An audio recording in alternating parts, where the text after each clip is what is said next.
आज आप लोगों को हिंदी के कुछ क्वेश्चन बताने वाला हूँ, जिसको अगर आप लोग देखते नहीं है, सुनते भी है, तो आपका ये क्वेश्चन आसानी से लिख सकते हैं। और इस तरह के क्वेश्चन को आप सुन या देख करके ही देख पाएंगे, लिख पाएंगे, क्योंकि ये सब क्वेश्चन जो होती है दिमाग से हटते रहता है। यानी कि एक दो क्वेश्चन तो होती नहीं है, कम से कम हमको 100 क्वेश्चन को ध्यान में रखनी होती है। इसको सुनते रहने से आपको बहुत फ़ायदा होने वाला है। तो देखिए क्या है आज का क्वेश्चन जो है पहला, वो है मनुष्य बार बार नाखून को क्यों काटता है। तो ये क्वेश्चन बार बार पूछा ही जाता है, तो इसका आंसर आप लोग सुनिए क्या है। नाखून पशुता का निशानी है, यानी कि नाखून जो होता है वो पशुता का निशानी होता है।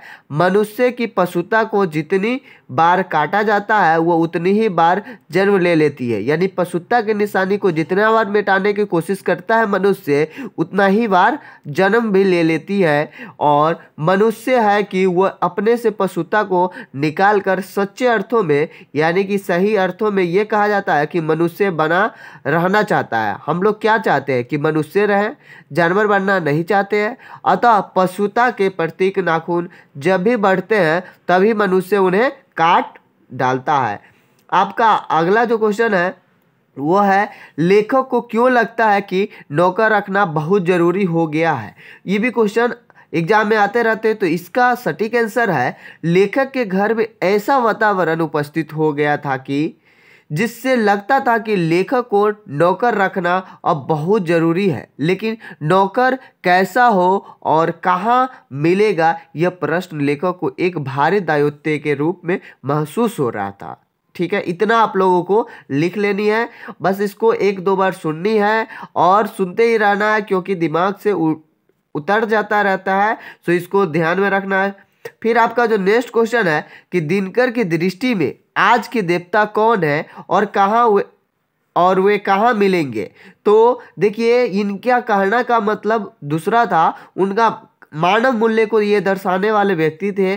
तो ये एक नए मानव मूल्य की स्थापना करते हैं जिसमें कर्म ही पूजा है को महत्ता देते हुए वे कहते हैं कि वे मूर्ख हैं जो मंदिर में धर्मों के देवता, राजमहल में राजा और तहखानों में धन के देवता को ढूंढते हैं। सभ्यता, संस्कृति, रक्षण, पोषण तथा सुख समृद्धि का मूल कर्म है। यानी कि सारा चीज का जो मूल है वो क्या है, कर्म है। अतः कर्म योगी ही देवत्व के उत्तराधिकारी है। यानी कि उसी को देवत्व कह सकते हैं, यही उसका उत्तराधिकारी है। और वे कर्म योगी हमें कहाँ मिलेंगे, तो सड़कों, खेतों, खलिहानों में ही मिलेंगे। इधर उधर कहाँ आप मंदिर में मिलेंगे। तो इनका कहने का मतलब ये है। तो आप लोगों के लिए ये क्वेश्चन को आप एक दो बार सुनते हैं तो आपके लिए बहुत फायदेमंद है।